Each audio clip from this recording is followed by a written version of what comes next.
What is up, Flesh and Blood players? Today I am joined by newest Snapdragons team member and world's top 4, Jakob Allan. Very excited to be joining us in the studio today. How are you feeling, Jakob? Hello. I'm feeling good. I'm feeling good. Obviously, still hyped from the placing itself. Just been riding that high all week. Hopefully, I can keep riding it. It's been a good time. Yeah, I'm sure you're going to ride that straight into many more top 8s next year. I think we're all pretty excited for a big year of working together.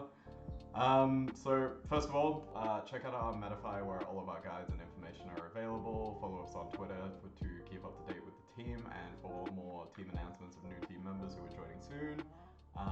Keep up to date by subscribing to our channel and just giving a like to our videos if you enjoy this content. If you want to see more interviews with players, please just let us know in the comments below. And yeah, that just about wraps that up. So first of all, Jakob, where might we know you from, like locally and on the internet? What kind of circles do you run in? Is there any other games you play a lot of? Like, where might the audience know you from home before this event? So locally, I'm from Alberta. I've played Magic for years. So if you're for some reason an Alberta Magic the Gathering player, you might know me. I've been around for a while. For Flesh and Blood, that's just my local scene. I've been playing for a couple years now, though. I've attended Pro Tour London, Pro Tour LA, been to a couple callings, so you might have seen me around. But I'm definitely a bit of a more unknown player, or at least I was. On the internet, I don't do too much, but you can probably catch me in a couple of the Flesh and Blood Discords. It's just my name. I'm just Jakob. Might see me in the purple Discord saying things sometimes, but don't have a massive internet presence. Yeah. I like that you're low key and then you just come into this event and just kind of you go from like a few top 8s here and there, some people know you, and then you just kind of rock it up and you're on camera all weekend. This is definitely a big hype moment. It was exciting. It was cool. Yeah. What was the lead up to Philadelphia like for you? What was kind of the process of testing and kind of getting involved into the getting stuck into the World Championship grind as it was? Yeah, it kind of came out of nowhere. So I was planning to go anyway, even before Canadian Nationals, because I'd been sitting on a PTI for a little bit. But I did well at Nationals. That obviously got me excited. The lead up was mostly just playing with like my locals. I think we have a couple strong locals in Alberta. A name other people might know is Emily Froze. She won Calling London earlier this year, so big calling, really good player. We've got some good players in the scene, but it was mostly just kind of the local testing, get a little bit of Talishar grinding in. Everyone loves mindlessly spamming games on Talishar. But lots of thinking. I read a lot of like Flesh and Blood content that gets posted, and I watch a lot of just like the content other people post. So tried to get my best read on the format from that and from my internal testing. And I've been playing Verdance since she came out. So I was like, all right, let's play some Verdance. I'm comfortable on this hero. She's good. She was great to me at Can Nats. She's still good going into this event, so I'll play her. But yeah, it was just like, I think it was like the testing really just looked like what I think a lot of people's testing is. It's I tested with my locals, with people I trust, played some games on Talishar, read all the information I could get, and it worked out pretty well. Yeah. So obviously, top 8 in Canadian Nationals is also like another big achievement this year for you.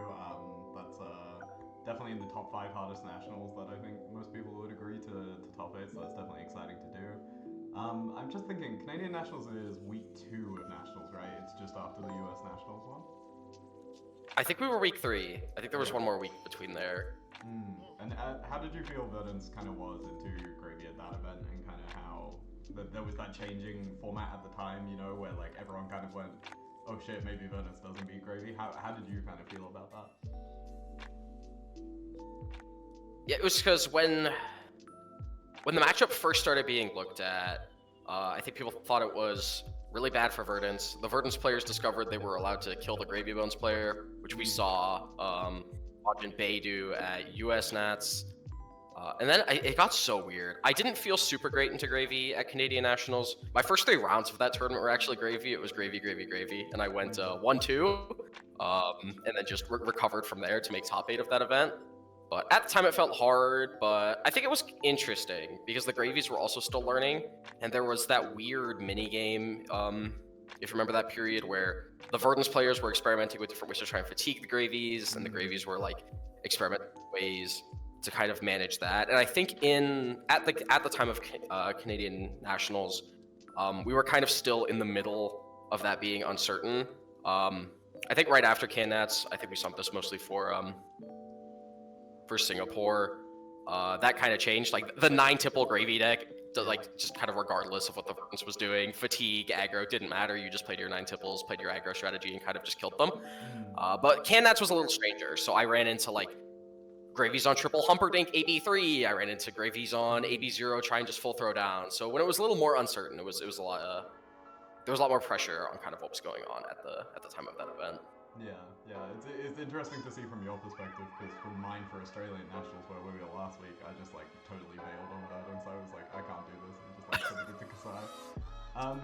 So I guess that kind of answers my question about you actually. Why did you bring Verdance to the event? You know, you kind of played the deck for a while, you understand what's going on, you've got all those rogue matchups already kind of sorted.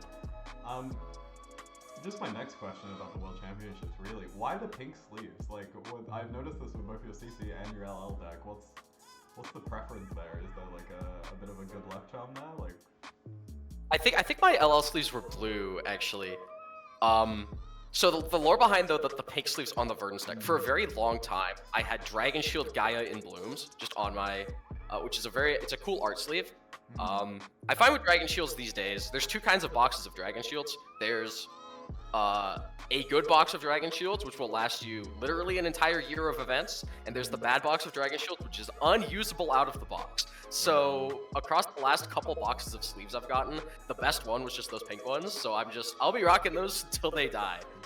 Because getting a good box of Dragon Shields these days feels kind of rare, it's unfortunate. I miss when you could be confident in a box of Dragon Shield sleeves. No, I'm the exact same.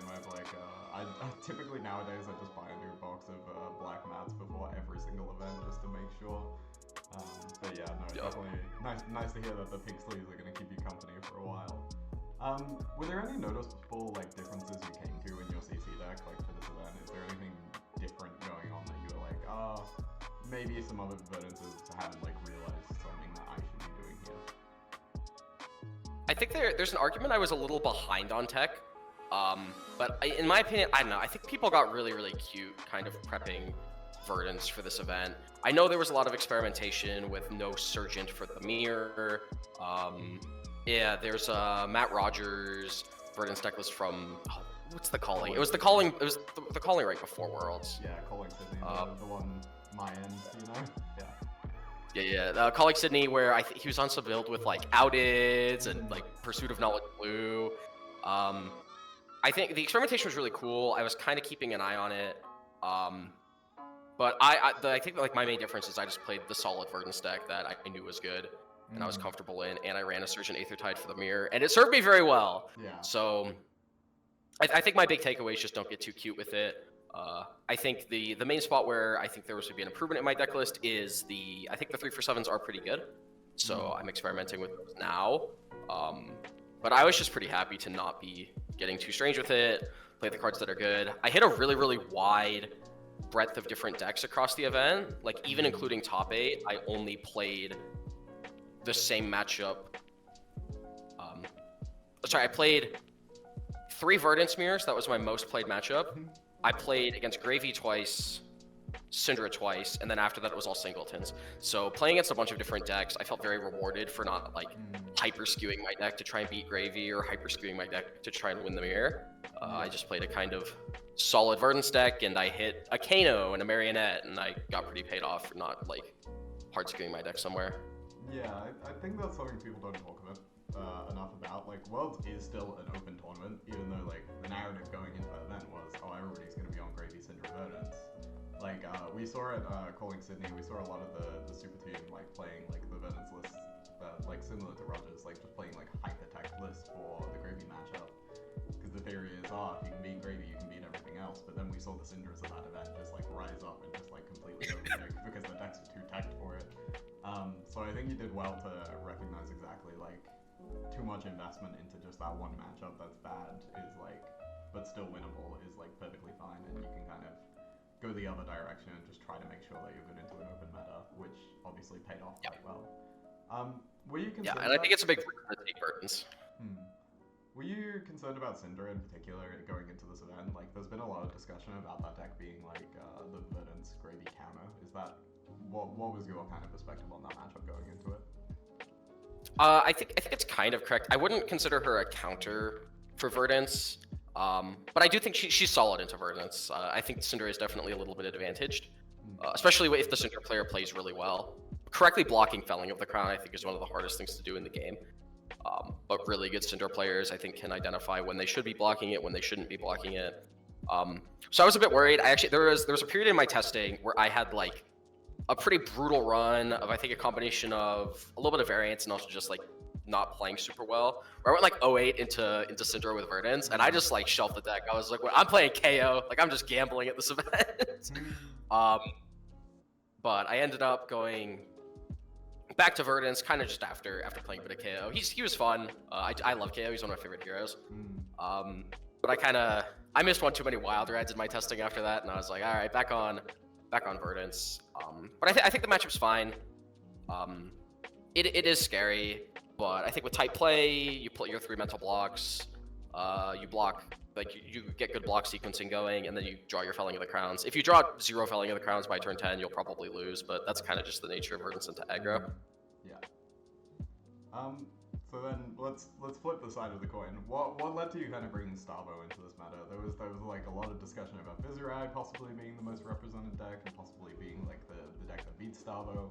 What led to you kind of like deciding to bring Starvo into this kind of like very open LL meta? It's because it was so open. I tried so many different decks for LL. I put a bit of time into Zen, a bit of time into Dio, although I didn't put time into Dio when people like kind of cracked that Artifor deck. I was playing like Boom Grenade, kind of like more standard aggro Dio. Played some Viz, played some Chain. The thing I liked the most about Starvo is so much of Starvo's power is in his equipment suite, not his cards, which means draw sequence variance gets eased up just a little bit. Or at least that was my perception. Whether or not that's actually true, I can't really confirm. Like, the LL is a bit of a weird format, but it feels really good to like start the game and be like, I have a Winter's Will and a Stalagmite, and these are my 2 best cards, and they're just there. Yeah. There's like no... You don't not draw Sonata and die, or not draw High Octane and die. You can obviously miss on Starvo all game, but if you low roll and your opponent low rolls, which happened in one of my games on coverage, like against Cody Williams, where neither of our decks really did the thing, he's swinging Kakara for 2, and I'm Winter's Wailing. So that was the big reason, the solidity there. In general, I like playing kind of defensive solid decks in Fab. It's another reason, like, I played Verdance. I started the game on Bravo Showstopper, like way back in the day. So that's just kind of the style I like to play. Starvo was solid. I know there was some discussion that Starvo's like, he's awful, he's kind of unplayable. I think that's pretty obviously not true. But I was a bit worried about the Viserai matchup, but I felt like I had solved it a bit with Plume of Evergrowth and Shock Charmers. I think those took you from being quite bad to having a lot of game into Viserai. And it worked out pretty well for me. Like, in total on the weekend, I played against Viserai 3 times, and I went draw, win-win. So, can't be that bad. And then you just feel good everywhere else. I was on a high D-React count, so Marlin, who was kind of the deck that was...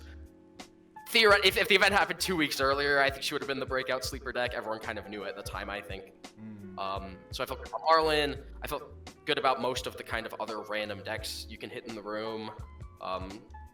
The scariest deck was Dio. That kind of sidelined me. I knew about the deck. I didn't realize quite how good it was. With hindsight, I would have liked to... I still think I would have played Starvo, but I think I would have liked some more dedicated tech for it. Probably the Bell. Yeah. Amulet of Echoes. But yeah, that was mostly it. It was a combination of a playstyle thing, the solidity, and also Worlds was like... Everyone kind of saw what was going on with the BNR before Worlds. The meta kind of kept changing. And I, before any changes, was playing Starvo. Saw the first set of changes, and I was like, cool, that doesn't affect Starvo, I'll keep playing Starvo. Second set of changes, cool, that doesn't affect Starvo, I'll keep playing Starvo. So I was mostly just pretty comfortable, like, he's not getting hit, he kind of, in theory, he gets better with each of these bans. Whether or not that's true, I don't know, like with metas and everything, but I just didn't get a reason to get pushed off him, and he's solid. fits my playstyle, which is pretty happy to be on him. Yeah, that's very interesting that you came to a lot of the same conclusions we did of just like before the BNR we were like all on chain. We were like there was a couple of people working on Starvo like Jude, and we were like, there's like something here with Starvo, but like also we just kept on like playing it into chain, and we were like, don't really know about this. And like we were really happy with the chain deck, and then chain got banned out obviously, and we were all like, all right, I guess we play Starvo now because that's what else we were working on. And then like it's interesting to hear you went like the shock dominance plus like Plume of Evergrowth route to beat the Viserai matchup. We were on like Pummel plus Smack Reality and like and stuff like that. And it's like it's interesting to hear that you came to like a different conclusion about tackling the same matchup and the same problems. What was kind of your overall thoughts about LL as a format for like the tier 4? I know it's a bit of a hot topic right now, but like did you enjoy playing the format? Was it interesting to test a different constructive format for once? Like I did like it. It was a really fun testing cycle, especially because LL is so different than CC. I think I don't know. There's like the strength of equipment in LL is so high, whereas I think right now, outside of Stormstriders, which is obviously the big hot topic as well, equipment in CC is still definitely strong, but it feels strong in like a different way than LL equipment does. Like Stormstriders and Dead Threads and Flick Knives are all very good, but they're different than like Stalagmite plus Winter's Will, which is like this just fundamental disruptive piece you have on a deck, or like Skeleta Viz, which just blows you up. Same thing with Dio. So it was cool playing this ultra powerful format. Cool to play with some of the old cards too. With my timeline, I started playing the game right after Starvo left, like right after Starvo LL'd. So it was cool to like play basically my OG showstopper, but play like the juiced up version of him that I never got to play with. That was pretty great. Yeah, it's definitely like it was kind of cool to see from like my perspective as like someone who's been playing the game since like Monarch and like played through all these busted seasons with like chain and everything. And then I sit down and I play against the newer players and they're like, oh my god, this is crazy. You guys played CC with this? This is nuts. Like, what the hell? But yeah, no, it's definitely like good to hear that like you had a positive experience, at least like testing the format and like having something else to do other than draft and CC. What was your actual impression of your run? Were you like, how did you feel about the actual like tournament? Like, it's definitely like it's a long round, but like overall, like what was kind of, and was there like specific moments you want to call out? Yeah, so I'm obviously like I was the only person to end the first day 8-0, which was like really cool. Especially as someone who going into it was a little like more unknown. It was cool to kind of end the day as that guy. I played against some stellar players. Like I sometimes I think you can get an idea of like I think like at a tier 4 like this, it's like most of the players are fantastic, but at something like a calling, there's definitely a possibility that your run was maybe easier than someone else's because the breadth of players is so different, right? Sometimes you sit down for your first round of the calling and you're playing against a newer player and this is their first calling, which is very exciting and very cool, and you still got to play your best. Players like can be great from anywhere, but a different person might be playing against Michael Hamilton round 1, right? Yeah. So, but I started and my immediate opponent was, I guess, a now fellow teammate like Matt W, who has top 8 at the Worlds before. So we start off and it's just immediate heat. Yeah. I then hit a member of Team Runaways. I hit Josh Lau. I hit a 4-0 Kano, so this guy clearly knows what's going on. I hit so I felt like I hit killers the entire time. Multiple people I hit on that day 1 made top 8 or went to day 2 close to top 8. And I finished 8-0 against like that great field. So obviously that was stellar. Day 2 was a lot shakier, obviously. I don't know if it was paying too close attention, but I went 3-3-1 on day 2, which is a lot worse than 8-0, but that's my reward for going 8-0 on day 1, is I get to have a mid day 2 and still top 8. Yeah. But it was so cool, like being able to kind of be on that big stage, like show kind of the effort I've put in, show my playstyle, kind of represent my community, like the kind of smaller Canadian community. Because obviously, like some regions in Canada are pretty famous, like the Toronto crew, like Jazz Crew and Dilks are both from Toronto, and they're monstrous. We've got lots of well-known Montreal players, lots of players that are pretty well-known out of BC. You have Ellie Bird and Yuki. But it was cool, kind of following up from Emily in London, kind of put Alberta back on the map again. Be like, our region also, we also have some killers. Canada's crazy all the way ocean to ocean, right? Yeah. No, it's definitely like an exciting part about visiting Canada is like no matter where you are, there's definitely like good players all over the region, which is like, it's also very interesting to hear you talk about Toronto as like this kind of like crazy city. I'm like, oh, we sort of have the same thing in Melbourne where like, like I think it's like 5 out of the top 8 for like the last 3 years of nationals have like all been Melbourne players, and like the same with Callings for Australia. It's like, it's just like, oh, like you go to other cities and you're just like, oh, damn, this is like, you play against a different like breed of players sometimes, which is definitely cool to see. How did you feel about like, so you make top 8, you're like, you finish your day 2, you're like, you've had a bit of a harder day, but you like finish it and you're like, all right, I did it, I'm in. They've called my name out on the PA system, like I'm in, I'm him. How do you kind of feel going into that moment? How do you feel kind of like, I presume you're like surrounded by people you know at this point. So I'd been watching the standings. This event was a little weird. So I normally would travel with like a pretty reasonably sized crew. Like a lot of the players from Alberta would go to these events. The flight from my region to Philly was like pretty scuffed. So actually, like at the event, it's me, one other player from Alberta, but they also had like friends in Philly and they're like playing side events and stuff. So they're kind of like, they're not in the event. They're not really like, we checked in when we could, but like not kind of the standard like entourage you'd expect for an event like this. And then I have a couple international friends in the community that I got to check with, but I felt like I was mostly flying solo that day. And I don't know, because I kind of had the like hit that I had made top 8 2 rounds before, because I'd been paying attention to the standings. I'm decent at the standings math, and I knew I was locked in round 13 because I win my round 13 game and I'm like X2. I know some X4 squeak in, and I know for a fact I'll have the best breaker. So at that point, I know I'm locked. So that's kind of just like where I had it hit. Obviously, getting on the PA, but that was the big one. And I don't know, it was like I like couldn't like control myself. It was crazy. I like snuck into the bathroom and I was like crying in the bathroom because of just like the emotional release of it, like the excitement and everything. Because like you put in like everyone. Like, these events are filled with great players. I know everyone puts in so much effort and so much time, but being able to make top 8 of an event like this, like, it's indescribable. It's crazy.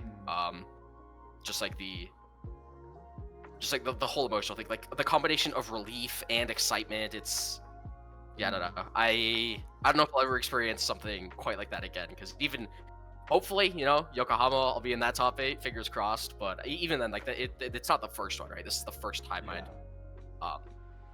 topped like a tier 4. So I don't know. It was so crazy. And then immediately after, the people I'd been like chatting with on the weekend and some friends of mine, like they're finding me and they're congratulating me. Super cool experience. No, definitely. It's like I get exactly what you mean. You just have like that like sense of it. It's like a mixture of relief and like just pure happiness. And like pay off for all this energy you put in, and you just like kind of get that like assurance that it's like, hey, you did the right thing, you came to the top, like you've earned it, type of thing. For sure. Yeah, exactly. So how did you kind of spend the rest of the Saturday night once you've gotten like the top 8 announcement and all the lists? Like, I've like been part of like the process before on that Saturday night, and like, did you do there's like 2 methods people go about it. It's like they'll get a bunch of their friends, they'll reconstruct everyone else's list, and then they'll jam 100 games till like 5 a.m. and then like sleep 3 hours and wake up the next morning for top 8. Yep. Or they go the other way and they just like go back to the hotel room, eat a steak, go to bed. How did you? I was more in that camp. Yeah. The only deck lists I looked at were Max Klein's decks, because that was my first round. I looked at just to kind of know what was in his deck list. So I looked at Max Klein's decks. I kind of came up with a game plan. I ran the game plan by some other friends of mine as I was waiting for like that side event to finish, so that kind of everyone else I was gonna go with was done. So as I'm doing that, I'm developing my game plan into his 2 decks. I finalized that. I'm like sick. We got sushi. I came back to the hotel and I passed out. I've talked about this a lot in some videos, but like even if you like do everything right, you know, you drink water, you go to sleep early the night before, you like get tons of rest, you're like super well prepared, you're eating properly throughout the day. You get to the end of 15 rounds of tournament over 2 days, you just pass out. Like, that's the end of the day. Like, I think the real reason people get sick at the end of tournament weekend so often is just because the amount of like stress and like tiredness you're putting your body through, even if you're doing everything right, is just like so brutal that it like ruins your immunity. But yeah. And I don't do everything right. I'm pretty notoriously bad. I'm very much a like wake up, eat a breakfast sandwich, drink a coffee, consume 4 Red Bulls throughout the course of the event, and then at 10 p.m. biggest meal I've ever eaten in my life, and then pass out, and then I do that 3 days in a row and hope I somehow survive. Yeah, 100%. I'm always the person who's like pushing people and like go get some water or like go get like a coffee or like breakfast or something. We got you finished your Syndra mirror in 30 minutes. Let's go get like lunch or something. Like let's run. Like we need to like keep ourselves going throughout the day. How did you feel about the structure of best of 3? You know, obviously this is the first event that this kind of has been run for Worlds and possibly for Pro Tours in the future. How do you kind of feel about this and the mixed format and all the choices that go into that? Oh, I thought it was stellar. I hope they keep it going forward from here. I think from a spectator standpoint, I can't comment too much on it. I'm one of the very few lucky people who gets to say that. But like playing in it, it's so interesting. I was on the bottom half of the bracket for both of the games I played, so I didn't get to make that decision. But I also got to theorycraft like what I expected them to do, and kind of think about, okay, like I was relatively confident Max Klein was gonna pick LL, because I had a Surgeon Aethertide for the mirror, and I know some people think Surgeon's not advantage in the mirror. Our chatting with my chatting with Max and his teammates after, they felt like I was a little advantage in the mirror, and Viscerai's still theoretically good in a Starvo, so they just wanted to force it twice. And so like this is all stuff going through my head as well, even though I'm just like fighting after, but it's just like to kind of have an idea of like what they might be doing and to pick like if I want to go first and stuff. And then you get to start playing, and I know the unlisted games are now like public, the games that they didn't end up showing on coverage. But if you watch my game against Max Klein, he gets a little unlucky on a Sonata. He has 6 D-Reacts in his deck, so I don't think it's as unlucky as it looks, but he looks at 12 cards and only picks up 3. I think he's supposed to pick up 4, just like with the odds. But the important part is he ends up, like, he loses that game to a bit of a low roll. But it is so nice that you can have a bit of that low roll there. And we get to go again. Like, we just play another game. Obviously, I mean, I'm in a good spot going into it. It's an uphill battle, but not having your entire top 8 run just end to a variance swing and getting to play another game, I think is so nice. I imagine it's quite exciting from a spectator perspective, especially if there's a player that like you're really rooting for. Like, I know I had some people back home really rooting for me. I'm assuming in a similar boat, there's tons of people rooting for Max Klein. You know, he's always in the top 8, but he hasn't gotten his dub yet. And getting to be like, okay, you know, the drama of that second game that was on coverage of like, I'm advantaged. If I win, I just get it.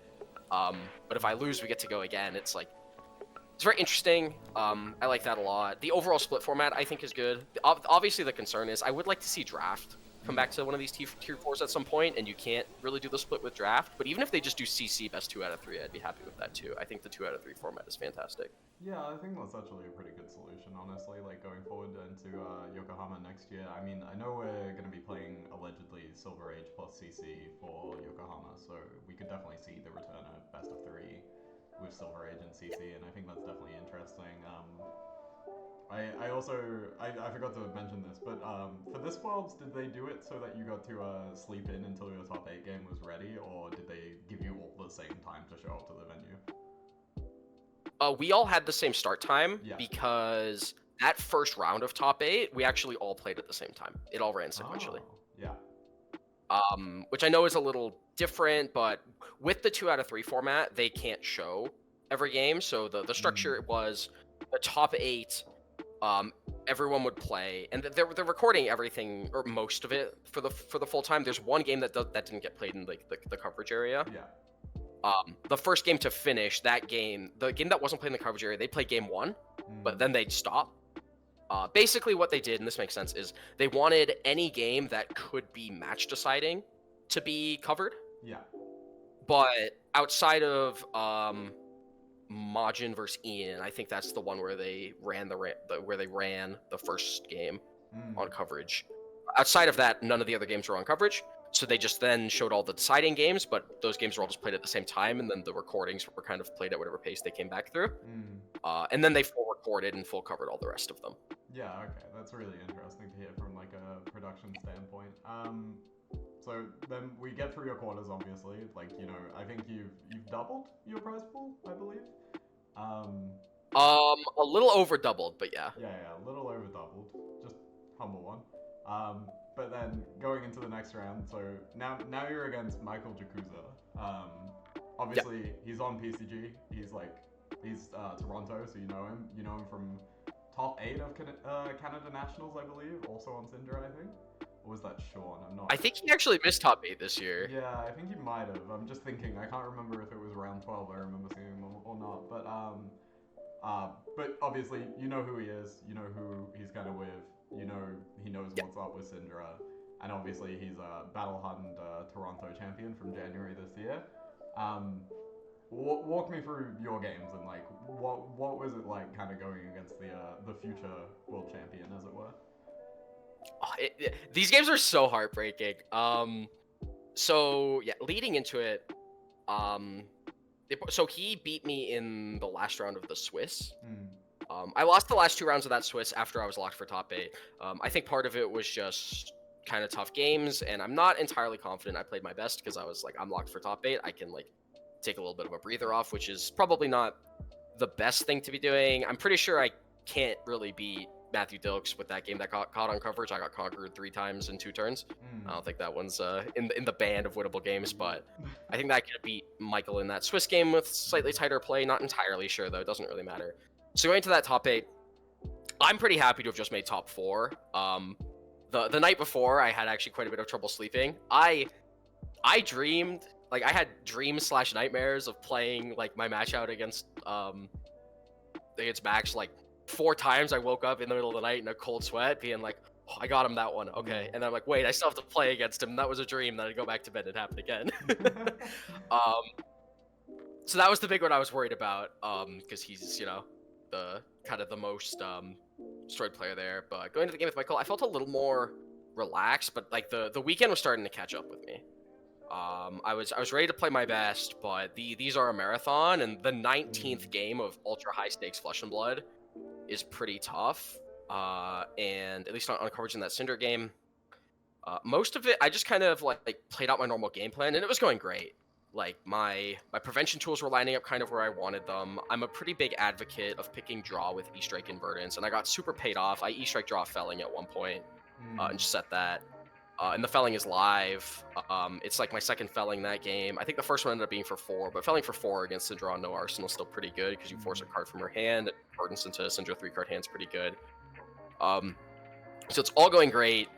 And then the key point in this game, and I think this is going to haunt me actually forever, is I'm at 6. He's at, I believe, 11. Yeah, I'm at 6. He's at 11.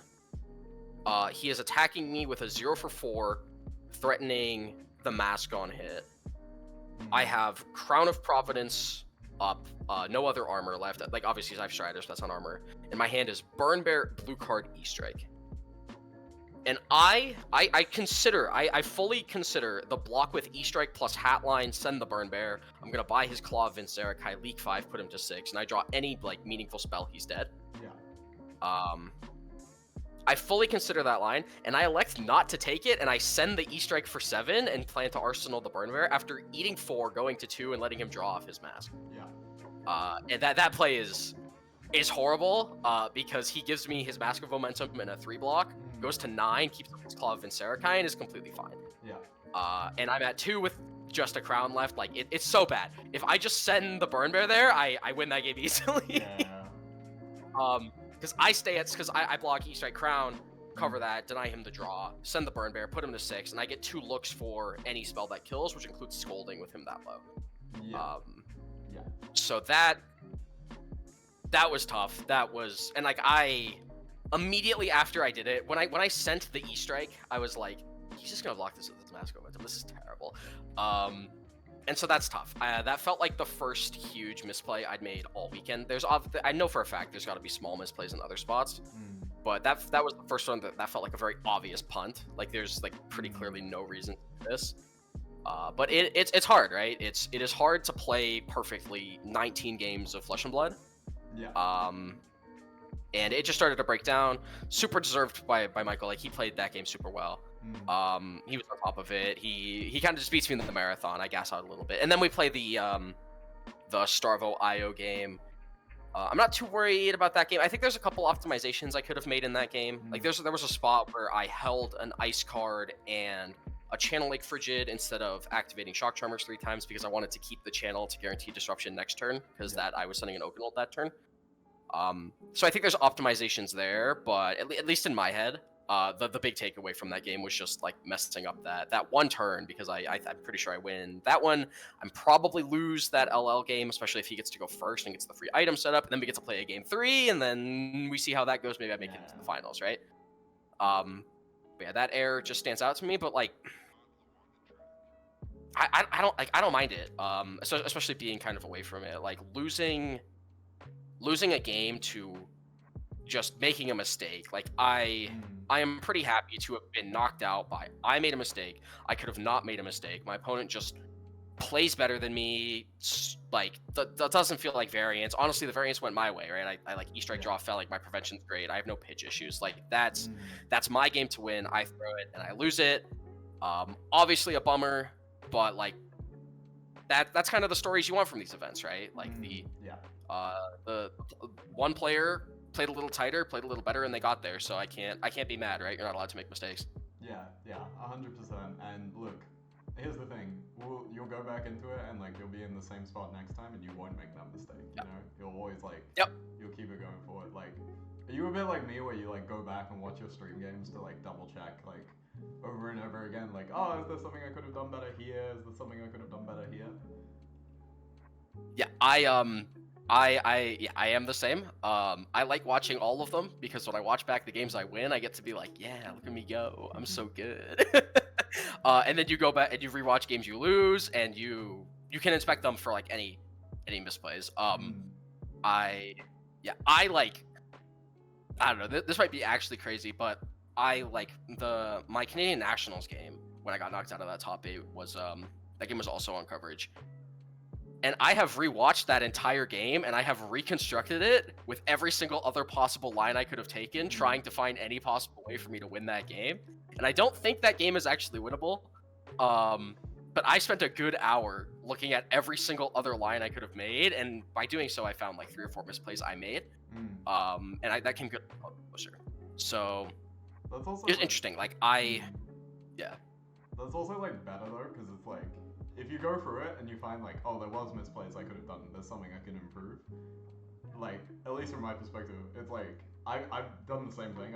I watched back my game from Sydney 5 times, like before I got on the plane, and then like came home, rewatched it another like 3 times, and then made the video on it. And I like was like, nope, played it perfectly. There was nothing I could have done. That's so depressing. Like, but having something to like improve on and like take forward into the next, you know, Pro Tour Yokohama, for example, and like the same kind of mistakes, like presumably Verdance is going to be legal. You're going to have more opportunities to display those exact same skills and get it right the next time. And I think that's like part of why Flesh and Blood's so brilliant. It is. Like, it's so, like, even like putting a ton of effort in, feeling like I'm super on top of things, and then sitting down and watching through and being like, there's 1 major misplay and 2 small misplays. Like, it is, I think, such an exciting part of this game is even the very best players in the world have improvement spots, right? Like there's so much depth to this game. Even though there's like tracking pitch, obviously, like I'm pretty decent at tracking my pitch, and I can like pretty comfortably know where my opponent's relevant cards are, because you know, you watch for it and stuff. But like perfect tracking both, knowing exactly where cards are is like a crazy theoretical thing. Literally never leaking a point of value under any circumstance. Always having perfect block, always playing around everything. These are like goals, I think, for players to reach, and I don't think anyone's there yet. Like, we have players who really excel in some of these areas, like, you know, the best wizard players in the world have like insane pitch stacking ability, but maybe their ability to like maximize value math in all spots isn't there. Like I think we. Yeah. There's so much for everyone to improve on, because there's so much depth to the game. I think it's awesome. Yeah, like Mr. Spurlock, who some people might know, has like talked quite a lot about the concept of the supercomputer, and like sometimes he walks out of games and he comes over and he's just like, supercomputer would have got there, man. Like supercomputer just would have done it. And it's like, but the problem is like none of us are supercomputers. We cannot be like quantum computing. Yep.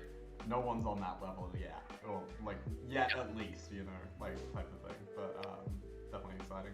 How did you spend the rest of the day on Sunday then? Like, did you watch the rest of the top 8? Did you just kind of like chill out? Like, what was kind of the vibe for the rest of Sunday? I watched a little bit of it, but I was mostly just chilling because like I like all of the first 4 games, what is it, semis, quarters, all the quarters games are ran at the same time, so I didn't really have a ton of time to watch those. Just because even after I was finished, I could have there was one game still running when I was done. I could have spectated it. I was pretty excited to just like walk out of the event all, take a breather. I then go and play top 4, and then a little peek behind the curtain there was like a good 3 or 4 hours where Jazzker and Dilks were just like sitting there waiting to start their game for coverage.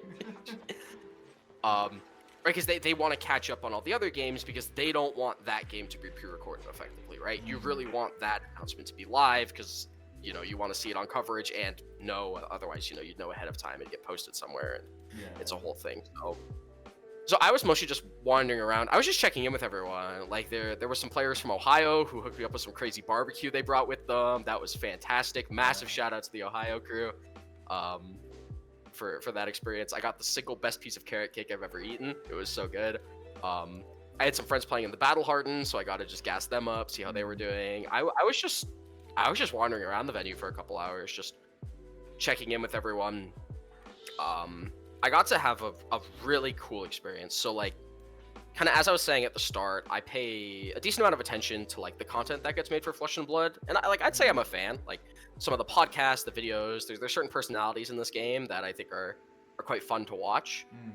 And it was such a surreal experience for me to have these players who, like when I first started, these players who I looked up to and like learned the game from, and in a way kind of feel larger than life to me, and have them come up to me and ask how I was doing. It was like, I don't know, it's such a strange experience to have effectively like your heroes like seek you out. I don't know, it's so strange. I feel like most people don't get to experience that at some point in their lifetime, so getting to do that I think was really cool. But that was mostly it, just engaging with the community, seeing how my friends were doing, just hanging out.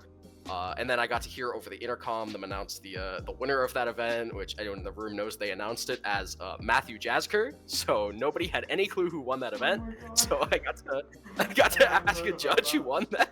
Oh, that's so good. The problem is like also like most people call Jazzka Jacuzzi, like a lot of people do. Yep. So then you put like Matthew Jazzka and you're just like, who is that? Like what the hell? Yep. That's so good.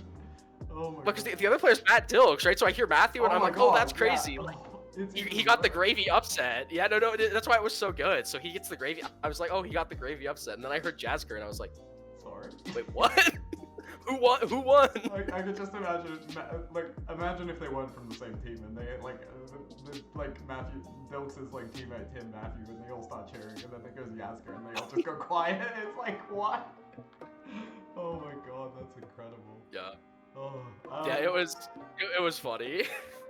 Yeah. So I guess that kind of wraps up the World Championships experience. You know, it kind of sounds like you really got to experience the best of the community and kind of had like a great tournament run and got to kind of live out a bit of a dream weekend.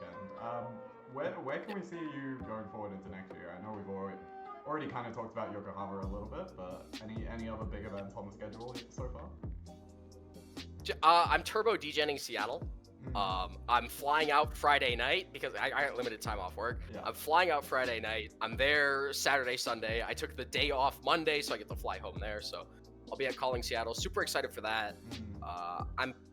Because of the ability to do stuff like that, if we get more callings announced in the north, I'm so bad at cardinal directions. North, Northwest. Yeah. Northwest events. I'll be definitely trying to catch to make callings there. But I'm planning to attend every tier 4 next year. I'm already queued for Yokohama, so I'll be there. Excited to see everyone.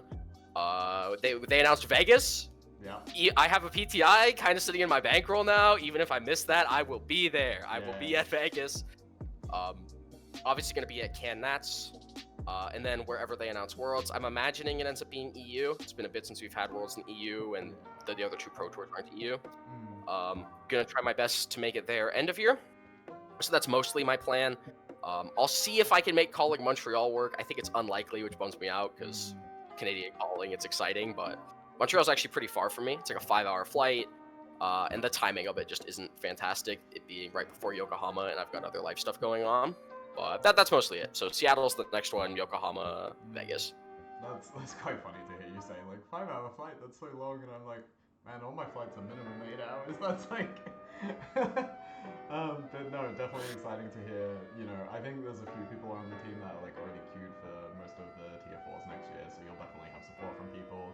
I know Yokohama, I think nearly the entire team will be there, so that's going to be really exciting. I think we're planning a testing house and maybe a small detour to killing Shanghai beforehand, so that's going to be really exciting. But yeah, it's definitely going to be a huge next year for Mr. Jakob Allan, and hopefully will be a lot of success. You've been in the team Discord for about, what, 2 weeks now? A week? How's the a little less than a week. I guess maybe now a week, yeah. Something around there. How's the experience been so far? How's the crazy experience of post-World Snapdragon's been?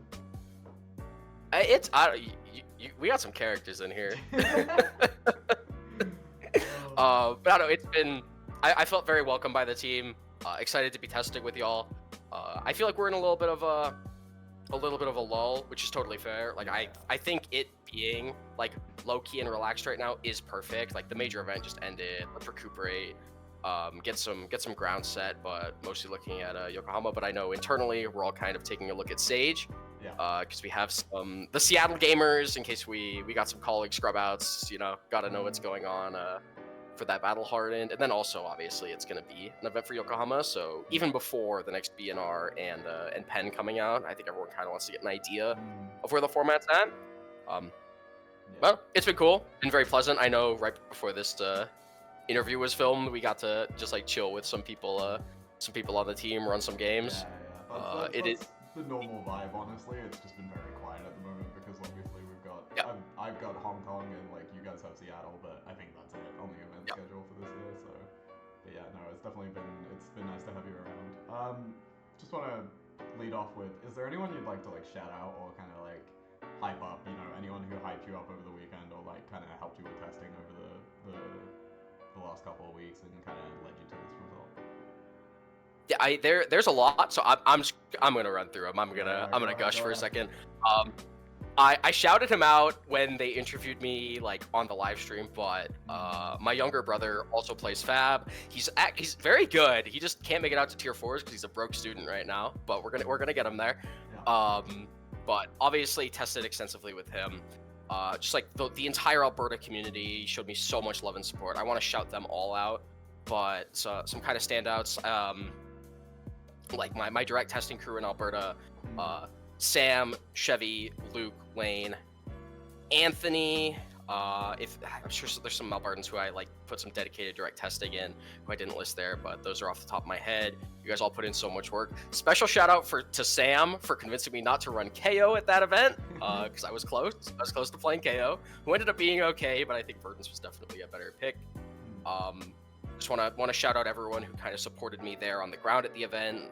Liz from Alberta was stellar. Like I said, the Ohio crew, they were all super cool. A couple Max players, because I'm a bit of an OG mech guy. A couple of the Max players were like gassing me up, showing me some love. So I don't know, like there's so many people, so much like help from everyone. Like I feel like most people feel this, even though I like going into it. I'm excited to have a team kind of going into these future events, but even though going into it, I didn't have like a huge team behind me. It is not a solo endeavor. Like so much has to come together from so many people you test with, the people you theory craft with, just the direct support there. Like, people being able to like, I can't make some extra round. Would you be able to like grab me a water? Of course, right? That kind of thing. Just like lots of small stuff. There's so much that goes into it, and yeah, no, just like everyone was so kind. Everyone in the community was fantastic.